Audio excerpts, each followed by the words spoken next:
Welcome to Bhakti Steps. We are reading Bhagavad Gita, 15th chapter. Before that, we will chant Mangalacharan, which is on the screen. Om Jnana Timirandasya Jnanam Jana Shalakaya Chakshurunita Mena Tasmai Shri Guruve Namaha. Shri Chaitanya Mano Bhishtam Sthapitam Mena Bhutale Swayam Rupa Kadamayam Dadati Swapadantikam. Vandeham Shri Guru Shri Tapadagamanam Shri Gurun Vaishnavamsha Shri Rupam Sagrajatam Sahagana Raghunathamitam Tam Sajivam Sadvaitam Savadutam Parijana Saitam Krishna Chaitanya Devam Shri Radha Krishna Padan Sahagana Lita Shri Vishakhan Vitamsha He Krishna Karuna Sindhu Deen Bandhu Jatpate Gopesha Gopika Kanta Radha Kanta Namasate Tapta Kanchana Gaurangi Radhe Vrindavaneshwari Vishabhanu Sudevi Brahmani Hari Priya वांछा कल्पतरुभ्यश्च कृपा सिन्धुभ्येव च पतितानां पावनेभ्यो वैष्णवेभ्यो नमो नमः। जय श्री कृष्ण चैतन्य प्रभु नित्यानंद श्री अद्वैत गदाधर शिवासादि गौर भक्तवृंद। हरे कृष्ण कृष्ण कृष्ण हरे हरे, हरे राम राम राम हरे। So again, welcome to Bhakti Steps. We will continue from where we had stopped. That is 15th chapter, 11th verse. So last time what we discussed was this soul taking multiple bodies and going from one body to another. You need to learn it from a guru and then realize it.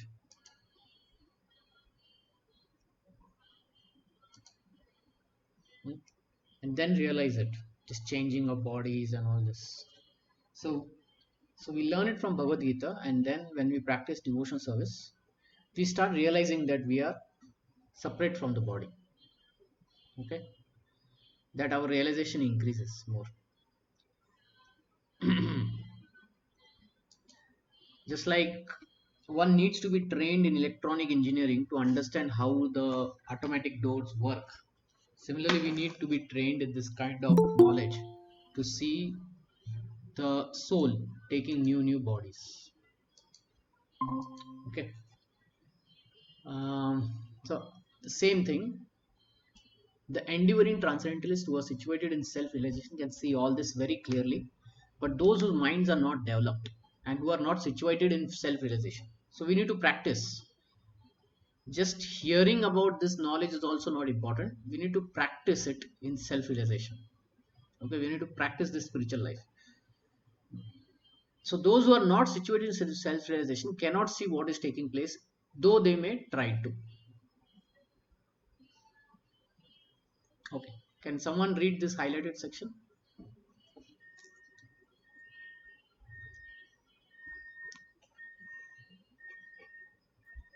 Hare Krishna Prabhuji. Yeah, go ahead. There are many transcendentalists on the path of spiritual self-realization. But one who is not situated in self-realization cannot see how things are changing in the body of the living entity. The word yogina is significant in this connection.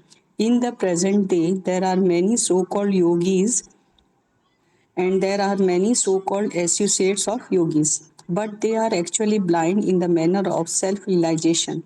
They are simply addicted to some sort of gymnastic exercise and are satisfied if the body is well built and healthy.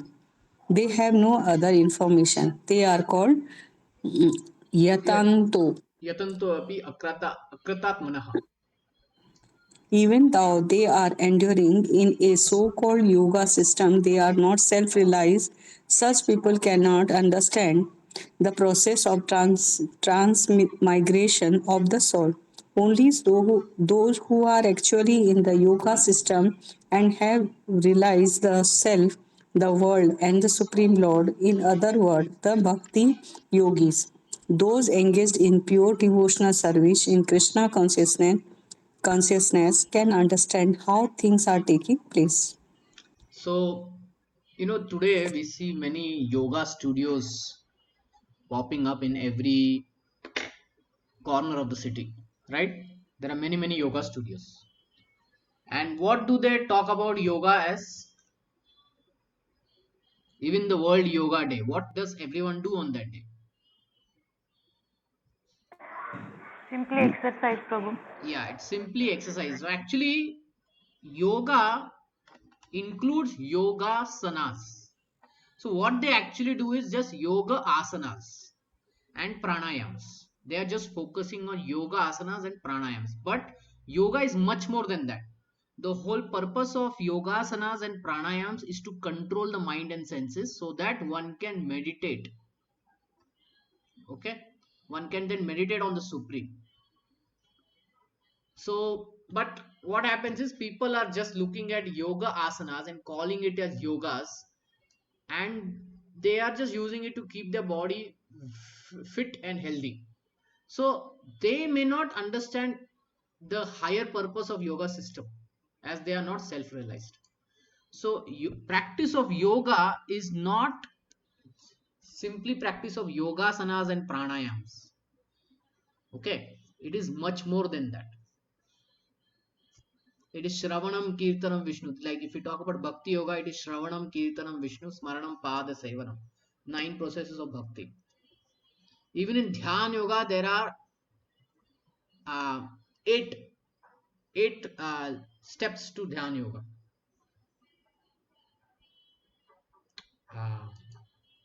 Maybe we can just see. It's called Ashtanga Yoga.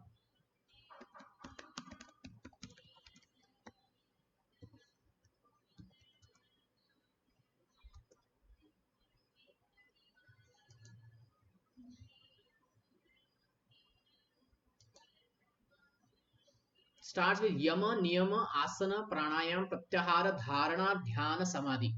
So here is the Yogasanas, and then there is Pranayam.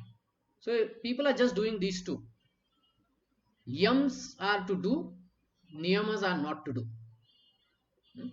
So some things you do, some things you don't do. Even in a Bhakti Yoga, these two are there. What are those?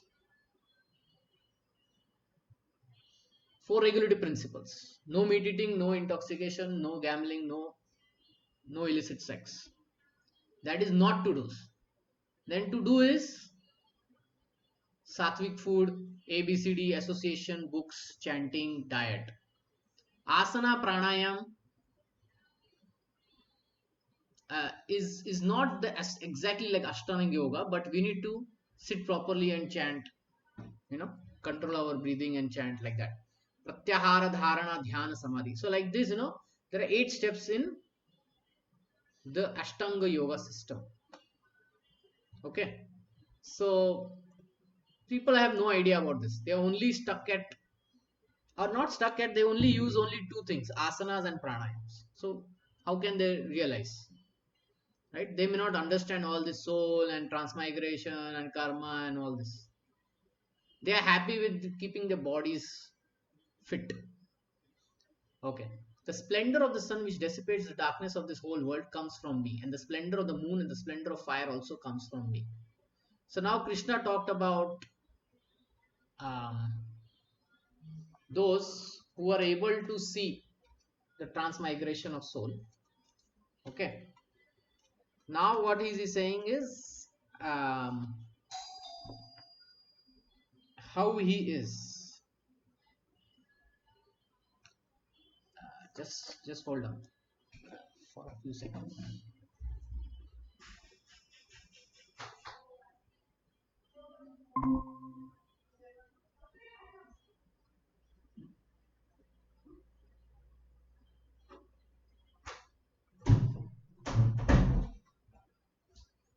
Okay.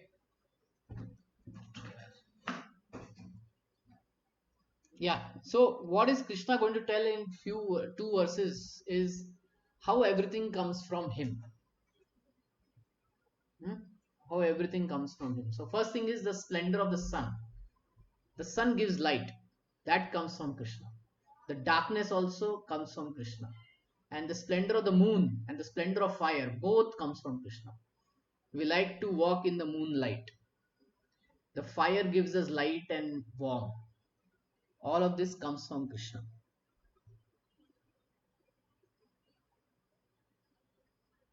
Can someone read this section?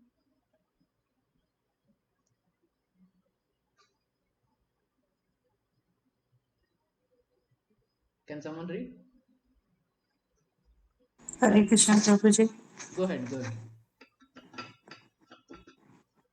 From this verse, we can understood that the sun is i- illuminating the whole solar system. There are different universes and solar systems, and there are different suns, moons, and planets also. But in Earth universe, there is only one sun.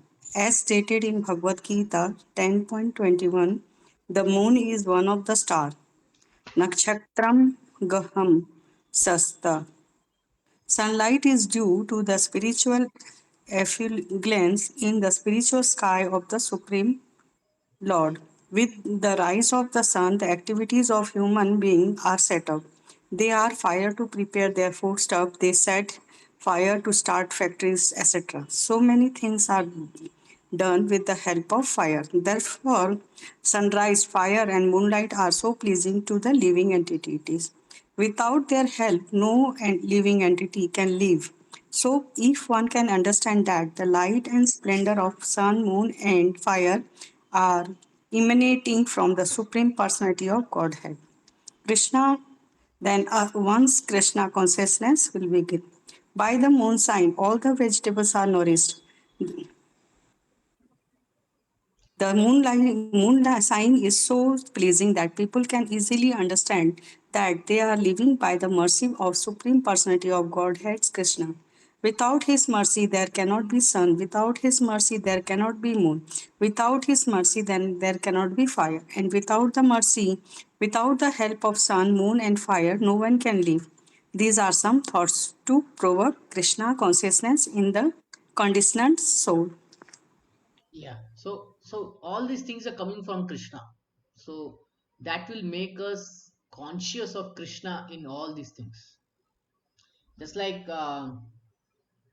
when you come home and if you see the shoes of your children, you immediately say that the children, my children are in the home, right? Just by looking at the shoes, isn't it? Yes, When, Prabhuji.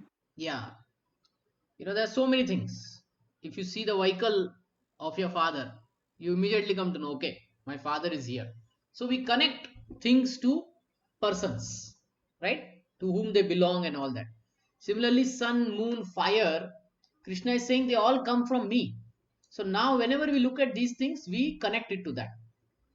There is a whole chapter where Krishna says, I am in everything. Okay, so this is the concept of I am in everything. And that chapter I think is 10th chapter. In 10th chapter, Krishna gives a big list of how he's in everything. Similarly,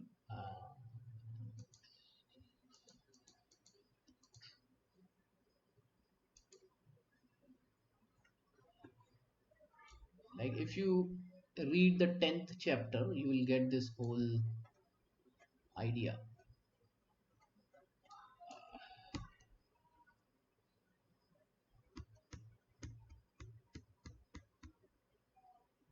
10th.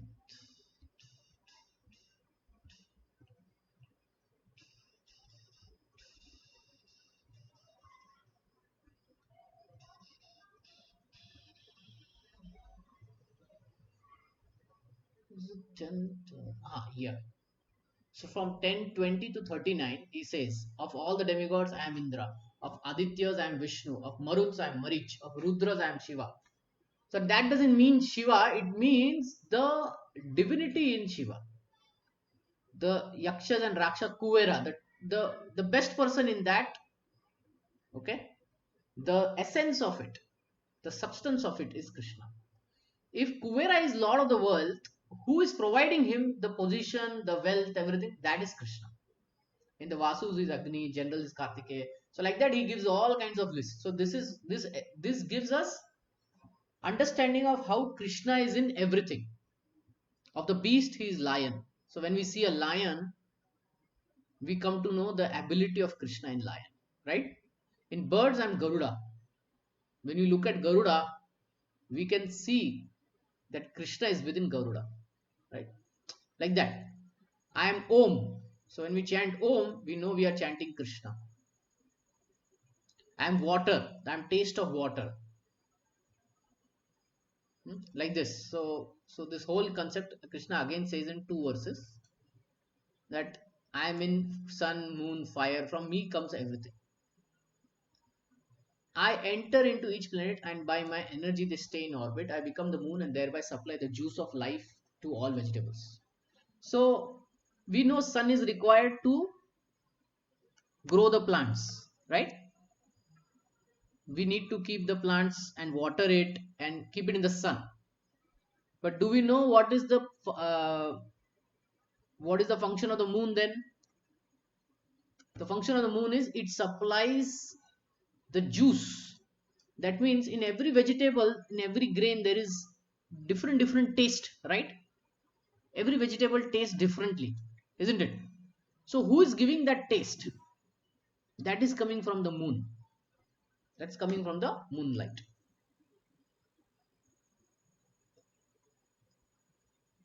Okay. Can you read this section?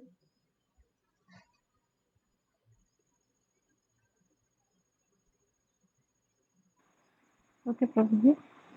Go ahead. Due to the supreme due to the supreme personality of Godhead, that the moon nourishes all vegetables. Due to the moon's influence, the vegetables become delicious. Without the moon sign, the vegetables can neither grow nor taste succulent. Human society is working, living comfortably, and enjoying food due to the supply from the Supreme Lord. Otherwise, mankind could not survive. The word rasatamakaha is very significant. Everything becomes Palatable. palatable by the agency of the Supreme Lord through the influence of the moon. Yeah. So everything becomes palatable, meaning eatable. Okay. Because the moon provides the moonlight. But who is giving the moon the energy? Where it is coming from? Krishna. So now when we look at the moon, what do we look at?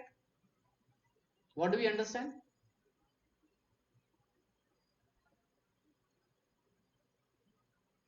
When we look at the moon, what do we look at now?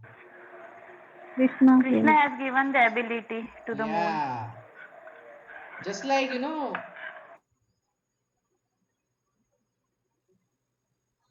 um, just like, sorry.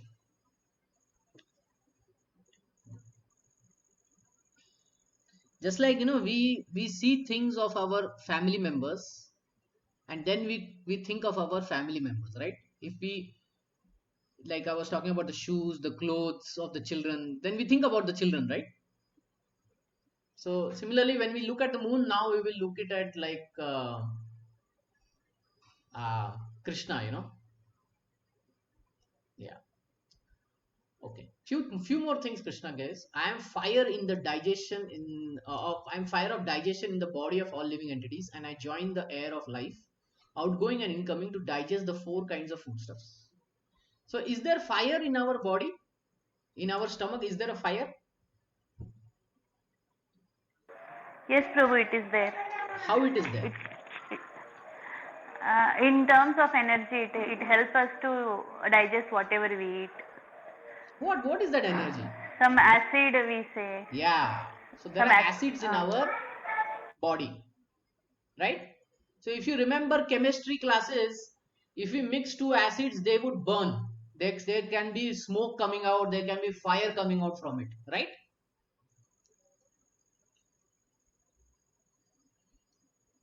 Have you seen such thing? If you mix chemicals, then fire comes out or smoke comes out. yes, Prabhu, I have seen. Yeah, so there are chemicals within our body, especially in the stomach, and they mix with the food and they burn it. Now they don't burn it the way fire burns it. They burn it in a typical way. They burn it in a very different way. So that is also fire. Now how do we energize this fire of digestion? And how to turn off this fire of digestion? Let's say how to turn off the fire of digestion. Do you know? By drinking lots of water. Yes. So that's why it is said, na, in our family, somebody is drinking water, he says, don't drink so much Pani piu water. nuko. Yeah, don't drink so much water. That's why they say. Why? Because there's a fire in the stomach that will go off. So, take little water or take water maybe half an hour before, I think. So, Ayurveda says that. And then how to energize it? Ayurveda says you can have ginger or some, other things like to energize that fire of digestion. So the concept in Ayurveda is that if there is any ailment or something, it is root causing to this digestion. If the digestion is not happening properly, whatever you are eating, the nutrients are not getting absorbed by the body.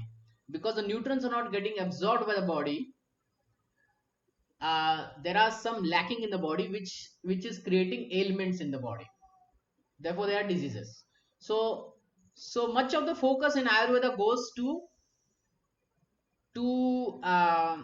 enhance this fire of digestion, so that the food whatever we eat, it assumes that Ayurveda assumes that we eat good food, okay, and if the fire is good, then the digestion will happen good and all the nutrients will be absorbed. So the focus of Ayurveda is that you make the fire of digestion good, and then you will see improvement. That's why Ayurvedic doctors are, when they recommend, it is mostly around this topic only, for how to improve the digestion of the body. If they do that, then lot of ailments are. So certain foods are avoided, certain foods are increased, the timing is different, like that. They say that they start saying all of this because it's like that. Okay. I joined the air of life, outgoing, incoming, to digest the four kinds of food. So now air also is taking part in the fire of digestion.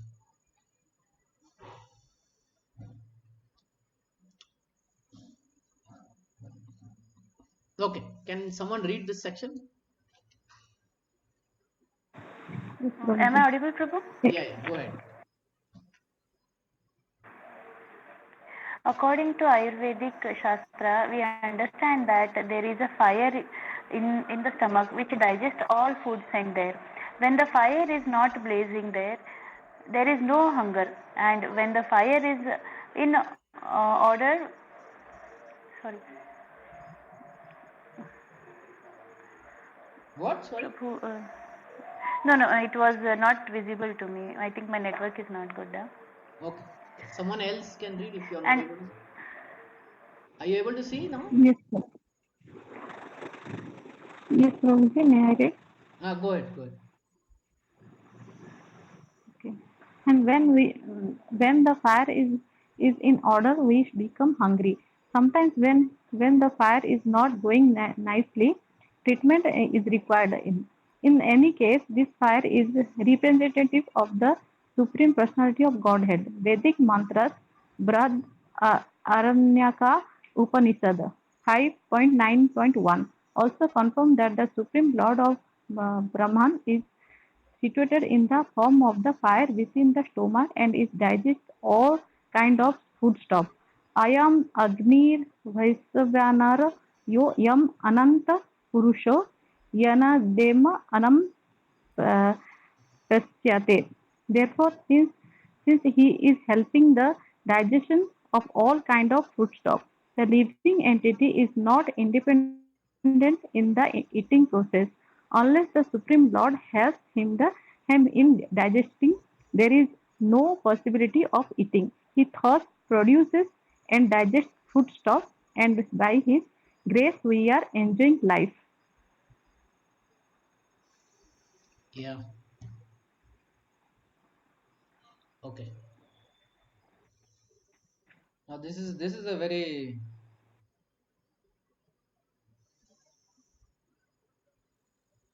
uh,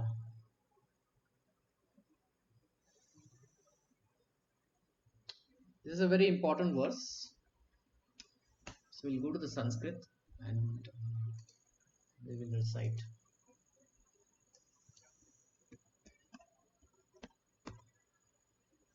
15.15.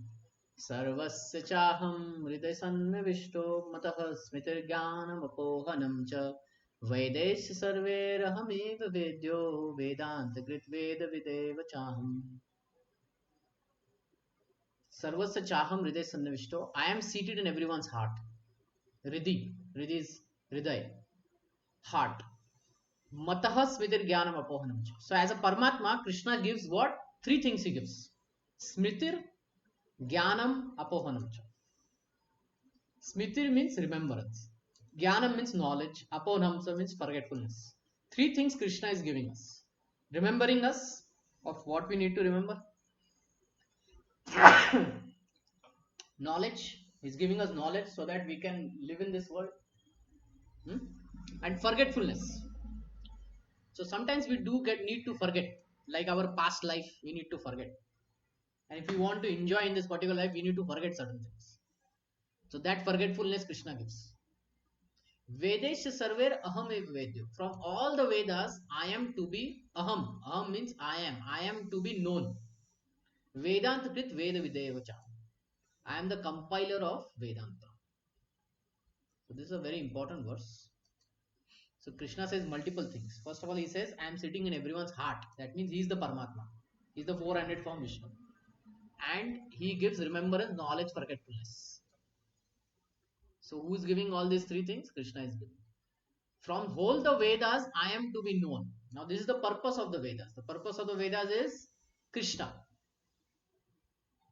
So all these Divedi, Chaturvedi, Trivedi, Bhattacharya and all that, what is the purpose of all the Vedas? Should come to the conclusion that Krishna is everything. Vasudeva Sarvamiti. And I am the compiler of Vedanta, the end of the Vedas. So the end of the Vedas should also point to Krishna. And I am the knower of the Vedas. Krishna knows the whole Vedas, like that. Okay. Can someone read this section?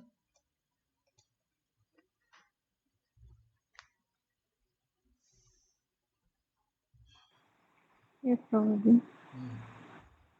The Supreme Lord is situated as Paramatma in everyone's heart, and it is from him that the all attractive are inserted. The living entity forget everything of his past life, but he has to act according to the direction of the Supreme Lord, who is witness to all his work. Therefore, the begins his work according to his past deeds. Required knowledge is supplied to him, and one minute, Prabhuji. His work according to his past deeds required knowledge is supplied to him, and remembrance is given to him, and he forget also about his past life. Thus, the Lord is not only all pervading; he is also localized in every individual heart. He avoid the he avoid the different fruitive results. He is worshipable not only as the impersonal Brahman, the supreme personality of Godhead, and the localized Paramatma, but as the form of the incarnation of the Vedas as well. The Vedas give the right direction to people so that they can properly mold their lives. Yeah. Prabhuji. Okay. The Vedas give the right direction to people so that they can properly mold their lives and come back to Godhead. Okay. So Krishna as a Paramatma is witness to all that we do. Okay. Required knowledge is supplied to him because we need to work in this world. So we need knowledge how to do this thing. So Krishna gives that. And he remembers us because in past life we have certain desires. So makes us remind. And then he makes us forget also. Because if in past life we have, if we remember our past life, will be very terrible because we will remember how we died, how we lived, and all that. So it will make our present troublesome. So it will make us forget that. Okay. So Vedas give us right direction so that we can mold our lives and go back home, back to Godhead. Okay. It gives a balance of material and spiritual knowledge. Okay. Okay. This part, right? The Vedas offer knowledge. Hmm. The Veda, where is it?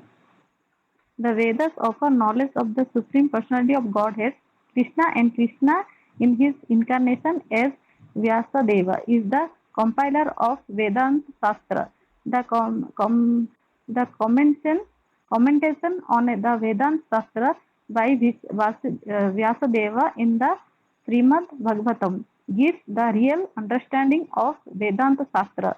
The Supreme Lord is so full that for the deliverance of the conditioned soul, he is the supplier and digester of foodstuffs, the witness of his activity and the giver of knowledge in the form of the Vedas and as the Supreme Personality of Godhead.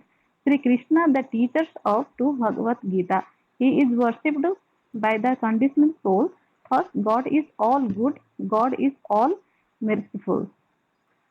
Ananta pravis, pravishtah sastra jananam. The living entity forgets as soon as the quiet his present body, but he begins his work again entitated by the Supreme Lord. Although he forgets, the Lord gives him the intelligence to renew his work where he ended his last life. So not only does a living entity enjoy or super in this world according to the direction from the Supreme Lord situated locally in the heart. Yeah.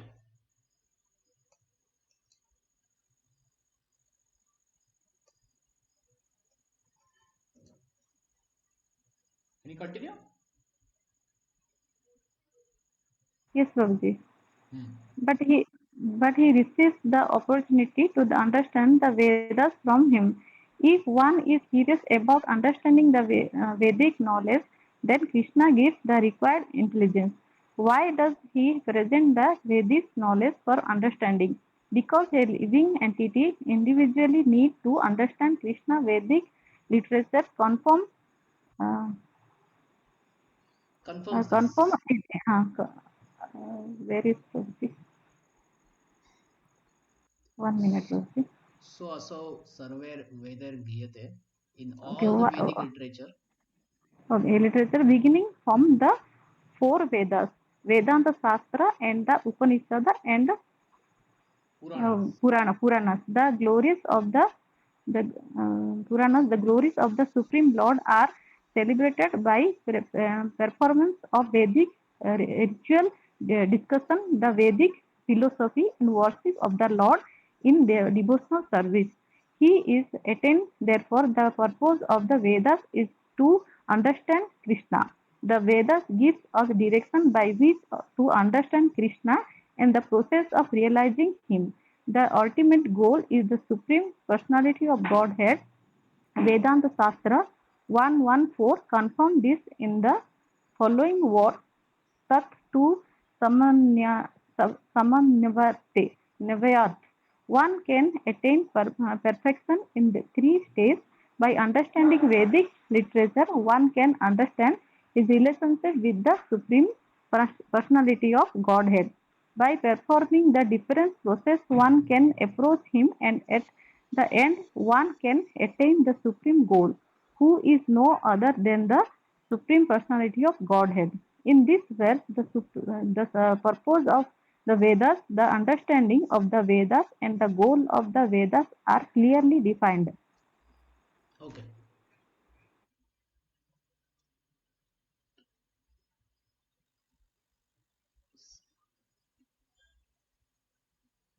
So in the whole Vedas, four Vedas, Vedanta Sutra, the glories of the Supreme Lord are celebrated.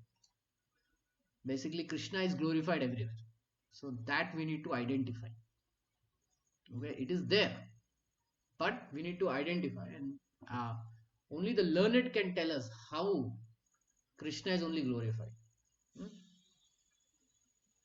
And the Vedas give us direction on how to approach Krishna and how to reach him. Hmm. Um, Like Bhagavad Gita is a part of the Vedas. Krishna is telling how to reach him through this. Okay.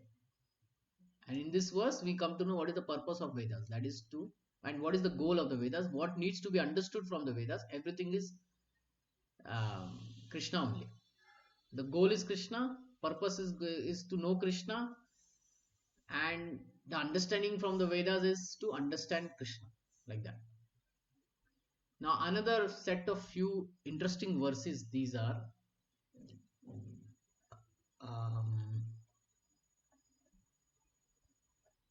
okay, we'll go. There are two classes of being. So now this the name of this chapter is 15th chapter. Does anyone know what is the name of this chapter? Purushottam Yoga, na? Purushottam. Now Krishna is going to talk about that Purushottam. Okay, he gave certain information about the Purushottam, but now he's going to talk about the exact word that comes in the chapter Purushottam, that comes here in this particular verse. Purushottama.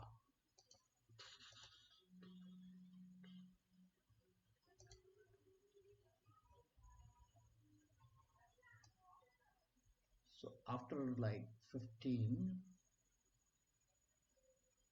16, Uttama Purushaha. That is one word. 17. Pratitaha Purushottama. This is another word. Janati Purushottamam. This is the second last verse. Like that. So the word that Purushottam Yoga is there, na? It's because of these few verses. And it is because of the previous verses also. But here the word Purushottam comes. So that's why this chapter is named as Purushottam Yoga. So what is this Purushottam? And Purusha Uttama, the topmost Purusha, the supreme Purusha, Purusha Uttama. So what is all this? So Krishna now explains. There are two classes of being: the fallible, infallible. In the material world, everyone is fallible, and in the spiritual world, every living entity is infallible. So fallible means okay. Before we go that, we'll say like this.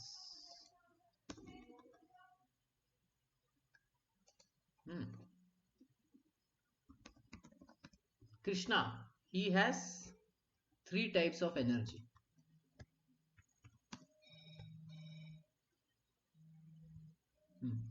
Krishna has three types of energy. Antaranga Shakti, Bahiranga Shakti.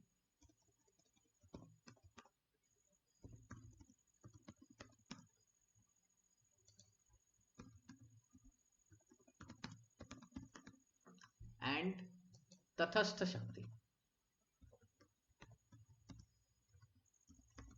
Antaranga Shakti, as the word says, Antar. Antar means inside. So this is basically Lakshmi, Radharani, Sita. Okay, Antaranga Shakti. Bahiranga Shakti is Maya, Mahamaya, Yoga Maya. And Tathastha Shakti is Jiva.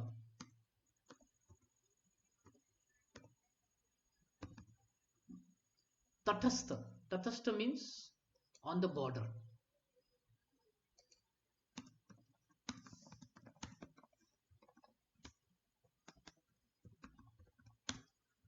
You understand the word border? Or let's say, you can also imagine somebody standing on the wall, the fence, a border or on the fence. So can someone remain and live on the fence? No. Yeah.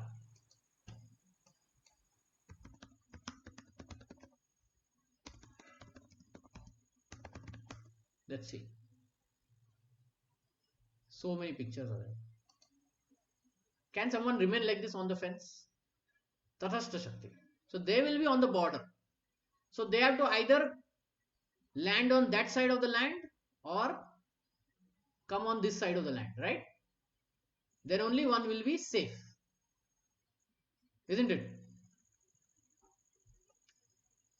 Similarly, Tatastha Shakti, that is we Jivatmas, we sometimes take shelter of Antaranga Shakti or we have to take shelter of Bhairanga Shakti. But what happens is most of the time we are taking shelter of the material energy, Mahamaya, that is Bhairanga Shakti, and that's why we are in this world. Now, when we take shelter of the spiritual energy of the Lord, that is Lakshmi, Sita, Radharani, then we enter the spiritual world. So that's why we are called Tathastha. Either we take shelter of Bhairanga or we may take shelter of Antaranga. But on our own, we won't remain, on our own, we cannot remain on the fence. Sometimes we can stand on the fence, but it won't last long. Getting? It won't last long. We have to come down. And we have to either be on this side of the fence or on the other side of the fence. We cannot keep in a balanced position on the fence, right? Sometimes we can balance, but can we remain like this throughout? No. So that's why we are called as Jivatmas, Tathastha Shakti. We are part and parcel of Krishna, but we have a tendency to take shelter of either Antaranga Shakti or Bhairanga Shakti.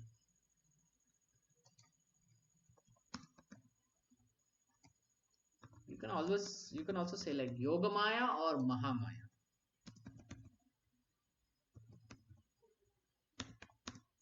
You can say Durga Devi,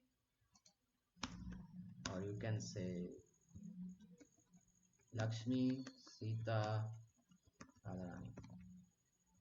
So when we take shelter of Durga Devi, we are in this world, and right now we are taking new bodies. When we take to devotional service, we are surrendering ourselves to Antaranga Shakti, to Lakshmi, Sita, Radharani, so that we can learn the devotional Bhakti Yoga from them and then return to Krishna in Krishna Loka.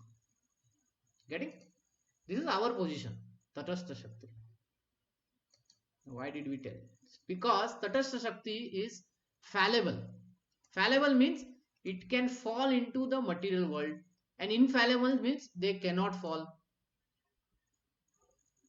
So now there is material world and spiritual world.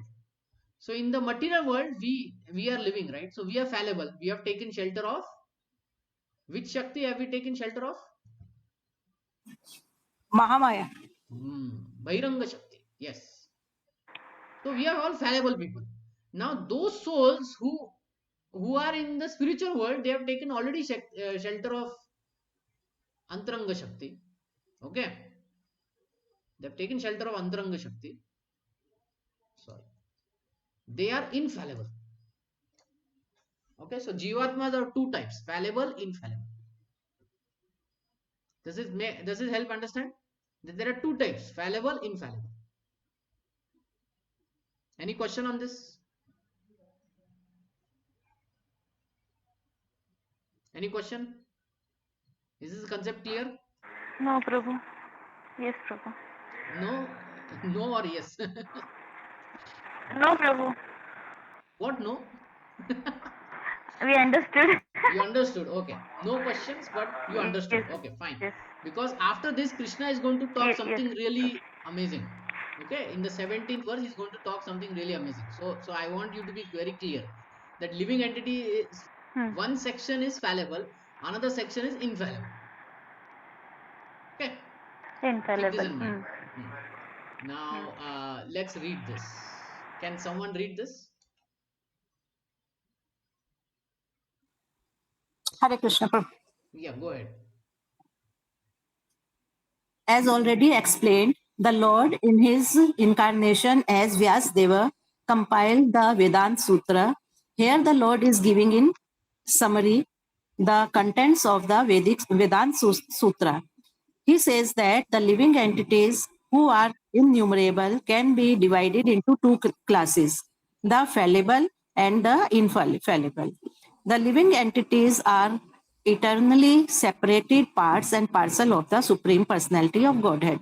When they are in contact with the material world, they are called Jiva Bhuta. And the Sanskrit words given here, Kashra Sarvani Bhutani, means that they are fallible. Those who are in oneness with the Supreme Personality of Godhead,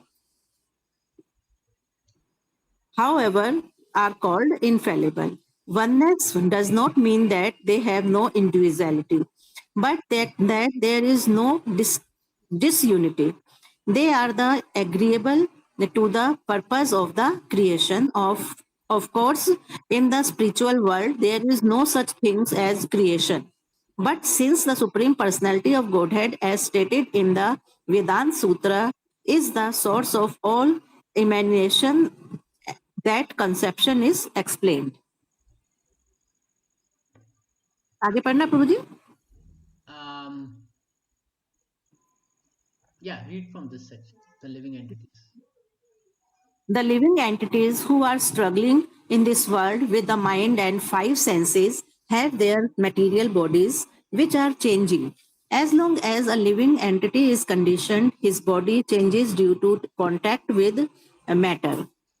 Matter is changing, so the living entity appears to be changing. But in the spiritual world, the body is not made of matter. Therefore, there is no change. In the material world, the living entity undergoes six changes: birth, growth, duration, reproduction, then dwindling and vanishing. These are the changes of the material body. But in the spiritual world, the body does not change. There is no old age, there is no birth, there is no death. There all exist in, in oneness. Kashra Sarvani Bhutani. Any living entity who has come in contact with matter, beginning from the first created being, Brahma, down to a small ant, is changing its body. Therefore, they are all fallible. In the spiritual world, however, they are always liberated in oneness. Hare Krishna Prabhuji. Okay. Okay. First thing we discussed. From here, Prabhuji, the living entities. No, you read this, no? You read this whole thing. Okay. Yeah, I'm just saying if any point is okay. Okay. So this concept of oneness, Prabhupada explains that the oneness doesn't mean that your individuality is lost. Okay. Oneness means just like um, oneness means just like husband and wife marry. I mean, when they are married, we say no, they are one, but actually they remain two. But they are oneness in spirit. They are oneness in purpose. So that is the meaning of oneness. The individuality is not lost. The husband is there, wife is there. Similarly, the Supreme Lord is there, we as Jivatma is there. When we agree to align to the Supreme Lord, then we become one. Okay? We still remain two, but we become one. That is the oneness. Okay. So now, Krishna says another interesting thing. He says, besides these two, there is the greatest living entity, the Supreme Soul, the imperishable Lord Himself, who has entered the three worlds and is maintaining them. So, first is there are two kinds of living entities, fallible, infallible. Now, the third one, you cannot apply the definition of fallible to it, neither infallible to it. See, there are only two words, right? If we say opposite of fallible, infallible. If you say infallible, then fallible, right? So there are only two words. But Krishna says there is a third kind, which is greatest living entity, who has entered the three worlds and is maintaining them. So for that living entity, we cannot apply the word only, fallible, infallible. You understand this concept? You cannot apply that definition to that living entity. That is the greatest living entity. You can't even say he's fallible, and you can't even say he's infallible, whereas he is infallible. But the word infallible cannot be even applied to that. What does that mean? Simple way, uh, we follow rules on the road, right? But when the prime minister goes, does he follow the rules on the road? Does he follow the traffic signals? No. Totally. So traffic signals are made for all of us, right? But it cannot be applied to the prime minister once he's going. Now you understand? It cannot be applied to him. Whatever the traffic signal be, green, red, whatever, his car is going to go. So that is the position of the Supreme Lord. These definitions of fallible, infallible cannot be applied only. Technically, he is infallible, right? He cannot fall down, right? Technically, he is infallible. But it means, like, we are telling he's infallible means, we are trying to attribute some quality to him. But he's even more greater than that. Such a greater than that, that you can't apply anything.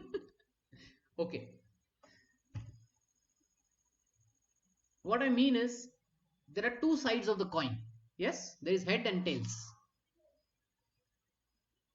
Is there any third side to the coin? No. No, Bhakti. But Krishna is saying there is a third one. He says, besides the two, there is the greatest living entity. So that's why, the concept of coin cannot be applied to the third one.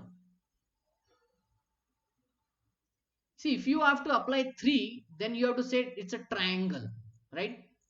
If you have triangle, right? If you place triangle, you get 3 sides. If you use cube, you get 4 sides. Okay. But Krishna is saying this is like 2. First he says fallible, infallible. So basically he's just talking of, 2 sides of the coin. And then he says there's a third one. But it is not part of this side, You can't put him in a cube, you can't put him in a triangle. You can't place him on the same level as the living entity. That is what it means. Now you understand? Any question on that? मतलब प्रभु जी third one मतलब कौन से category में, मतलब third one जो आपने बताया वो थर्ड वन कौन वो थर्ड वन की हो सकते कैटेगरी हैं? नहीं सिर्फ है. भगवान के The Lord doesn't come मतलब under थर्ड वन any सिर्फ category. He cannot be termed as fallible. He neither can be termed as infallible. उनकी कैटेगरी नहीं है, वो उससे परे है. That is what it means. अभी what is the problem if we say he comes under a category? Problem क्या है? ये statement का problem क्या है? If we say he comes under a category, that means the category becomes more important. It becomes greater to him. If we tell the prime minister should follow the rules, then the rules becomes greater than him, right? Yes or no? So if we try to put him in a category, the category becomes bigger than him, which is not possible. The Supreme Lord is always bigger than everything.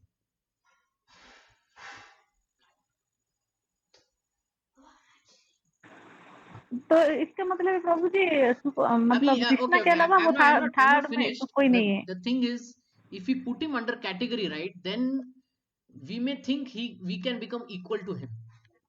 See, that is the problem. If we are able to put somebody in the category, then there is a possibility of becoming equal to him or even greater than him. Barabar? Yes. Yeah. So that's why Krishna puts it very clearly here that he has nothing to do with fallible, nothing to do with infallible. Okay. So now what happens is, certain philosophers, when they say, okay, we are one, tattvamasi, aham brahmasmi, you are that, you are Brahman. Okay. Now can you put it equal to the Parabrahman? Is Brahman equal to Parabrahman? Means Supreme Brahman? No, right? Okay. No. Okay, you take one drop of water from the sea and the whole sea is there. Can you say they are equal? No, Prabhuji. Yeah, so we can't put that two in the category, right? उनको category में नहीं डाल सकते. एक category में डाल सकते हैं कि एक one drop का है, size में डाल सकते हैं. We can put that in the category of size. One is one drop, 2 centimeter, and one is like unlimited. बराबर? Over Yes, there is, yes. we can understand, okay, category है size का. Okay, but the point is, Krishna cannot be put in any category. He is the supreme. Okay, so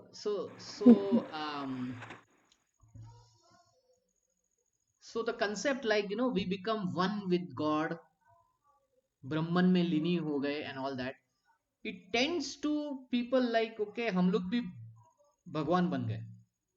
No, it is not like that. वो category में नहीं आते. हमारे category में नहीं आते. हमारे दो कैटेगरी है, fallible, infallible, and they don't come only. He doesn't come only, he is outside of that. He is outside of that ring completely. So this is a philosophical point.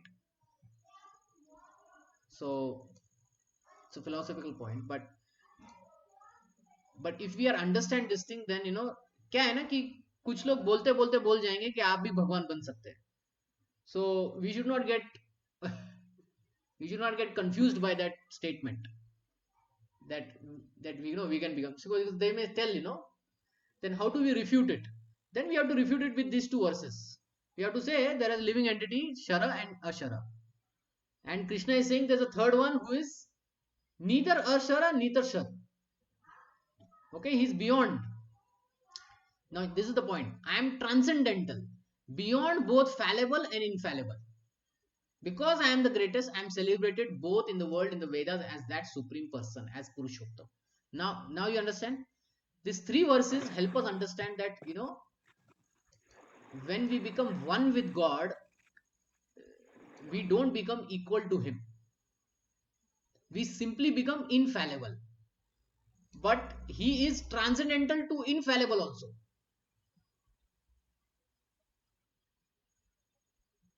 Okay, he's transcendental to infallible also. मतलब वो definition भी हटा लगा नहीं सकते. We can go from fallible to infallible, and when we become infallible, he is also infallible. But Krishna says no, I am transcendental. मैं इसके भी परे हूँ. Okay, so this statement says we can never become Krishna. And then there is philosophy, Mayavadi philosophy. It says you can become God, right? So this, with these three verses, we can defeat that argument. That's why I'm trying to explain this, philosophically. You got it? Yes, Prabhuji. Okay. Let me read this. The idea of this verse is very clean, nicely explained in Katha Upanishad, Shvetashara Upanishad. It is clearly stated that above that innumerable living entities, some of whom are conditioned and some of whom are liberated. They are there is the supreme personality of God, who is Paramatma. See, among the liberated soul, there is Paramatma, but still he is transcendental. क्या है ना कि we can then tell, if he let's say if he falls in this category, fallible, infallible, so one can say, right, he can then become fallible also, because if he is infallible, then sometimes he can become fallible. बराबर कि नहीं? You understand this argument? Sometimes there is success, sometimes there is failure, right? All those who were successful, उन्होंने failure तो accept किया है ना कभी भी लाइफ में, बराबर? So agar if we say those who are always successful, sometimes they can fail also, isn't it? That's our experience. The whole Olympics happened. Those who won previously gold Olympics in Tokyo, did they win Olympics gold in Paris? No, right? So one can say, okay, If we put the Lord in infallible, then sometimes he can become fallible. Now what is the mistake in this statement?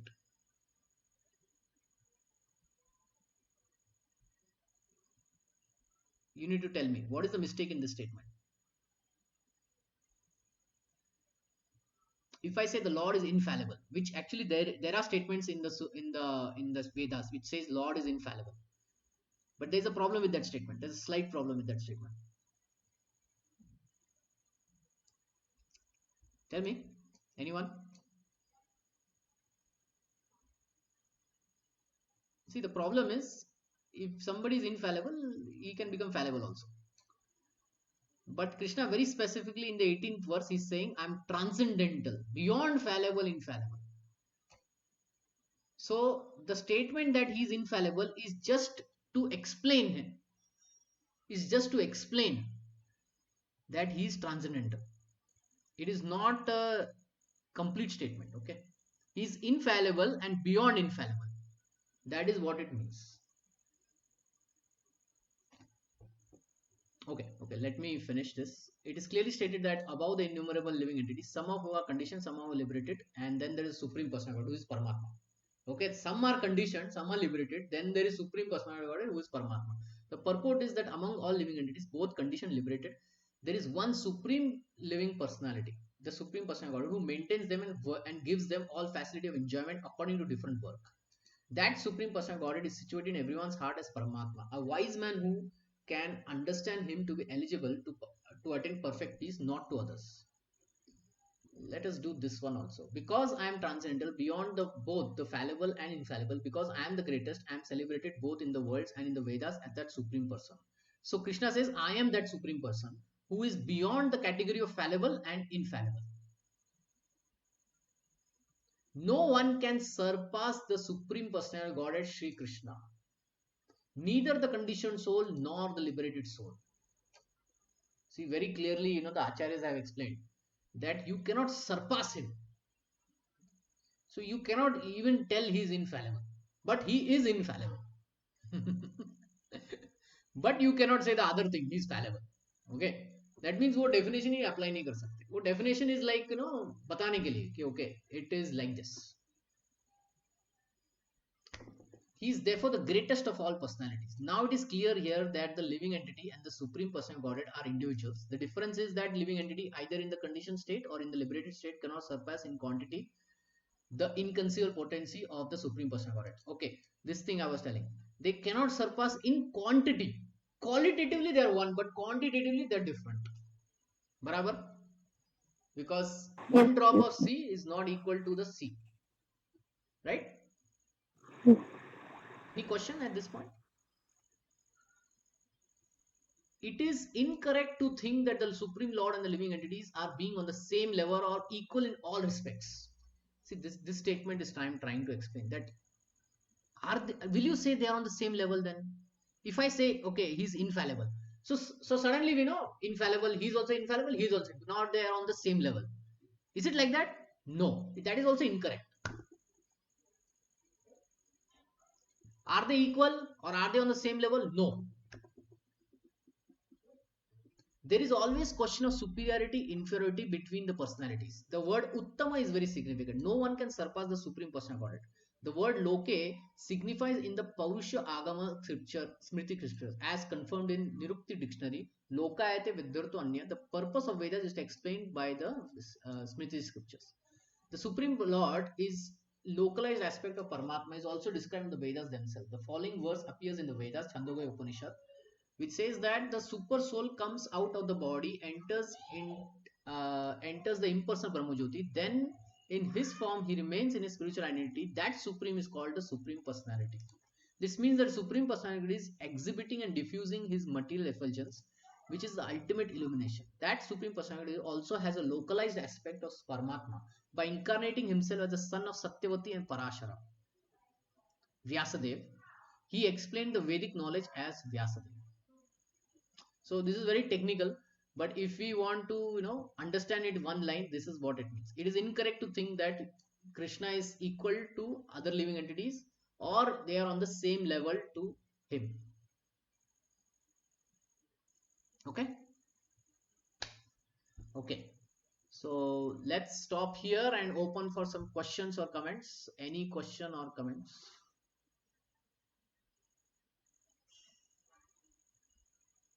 Any questions or comments?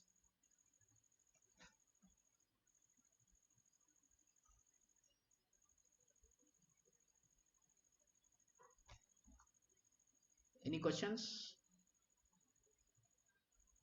No, Prabhuji. No, Prabhuji. Okay.